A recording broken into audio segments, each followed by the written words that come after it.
அப்போ வெறுமையான மனசில் பிசாசு வந்து ஆளுகை செய்வதற்கும், இன்னும் பிரச்சனைகளுக்கு மேலே பிரச்சனையை கொடுப்பதற்கும், எதிர்ப்புக்கு மேலே எதிர்ப்பை கொண்டு வருவதற்கும், குழப்பத்திற்கு மேலே குழப்பத்தை கொண்டு வந்து இன்னும் மனதை கலங்கடிப்பதற்கு என் இருதயத்தில் அவனுக்குரிய, அவன் விரும்புகிற, அவன் எதிர்பார்க்கிற ஒன்று என் இருதயத்தில் இருக்கக்கூடாது.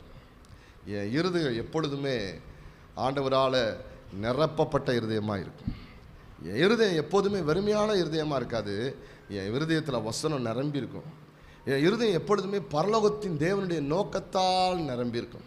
ஆமென், அல்லேலூயா, ஆமென். ஐ ஆம் பிஸி வித் காட் ஷெட்யூல்ஸ். ஆண்டவருடைய ப்ரோக்ராம், ஆண்டவருடைய ஷெட்யூல்ஸ்னால என் இருதயம் நிரம்பி இருக்கும். ஒரு நாளும் என் இருதயத்தை நான் வெறுமையாக வைக்க மாட்டேன். கர்த்தருடைய ஆவியானவர், ஆமென், என்னை வந்து நிரப்புவதற்கு ஏதுவா நீர் உள்ளம் முழுவதும் வசனத்தால் நிரம்பி இருக்கணும்.